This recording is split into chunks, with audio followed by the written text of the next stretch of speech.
ماشاءاللہ جی ماشاءاللہ. السلام علیکم. جیسے میں اس وقت جو ہوں بنت فاطمہ اور کچن میں موجود ہوں. تو جی آج جو ہے 16ویں سحری کی جہاں پہ تیاری چل رہی ہے. کیا کلرفل جو ہے آج سحری بنائی ہے فرزانہ ماں نے ہماری ماؤں کے لیے. وہ میں جنہوں نے ہمارے لیے آپ کے لیے ملک پاکستان کے لیے سرو کیا. اب ہمارا فرض بنتا ہے اگر وہ کسی مشکل پریشانی میں آ گئے ہم ان کا ساتھ دیں. تو آئے میں آپ کو دکھاتا ہوں اس وقت جو ہے فرزانہ ماں کیسے کر رہی ہیں. بہترین ریسیپی بنا رہی ہیں ماؤں کے لیے. السلام علیکم ماں جی. آپ کو 16ویں سحری بہت مبارک ہو. مجھے بتائیے گا کن ماؤں کے لیے آپ یہ سحریاں بنا رہے ہیں. وہ مائیں کون ہیں بتائیے گا. وہ مائیں جنہوں نے اپنی اولادوں کے لیے بہت قربانیاں دی اور کچھ تو ایسی ہیں کہ جنہوں نے پاکستان کے لیے قربانیاں دی. انڈیا سے پاکستان آئی اور انڈیا میں تعلیم پائی اور اس کے بعد انڈیا میں نوکریاں بھی کی اور پھر پاکستان دھکے کھا کے یہ لوگ آئے.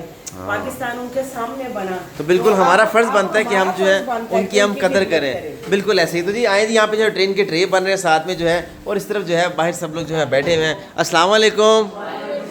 ماشاءاللہ جی ماشاءاللہ. تو جی 16ویں سحری مبارک ہو. کہاں سے بات ہے کہاں سے یہاں سے. ماشاءاللہ جی. آبدہ آنٹی کیسی ہیں آپ. ٹھیک ہیں خیر خیریت سے ہیں.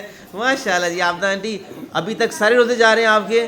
ماشاءاللہ الحمدللہ ماشاءاللہ. جی فرزانہ ماں انہی کا ذکر کر رہی تھی کہ بہت سارے لوگ ہیں جو یہاں پر پاکستان میں آئے انہوں نے پاکستان کو سرو کیا. ہمارا فرض بنتا ہے کہ ہم ان کو سرو کریں. اس ویڈیو کو زیادہ شیئر کیجیے. اپنی زکوٰۃ یاد میں ماؤں کو یاد رکھیے گا. جزاک اللہ خیر.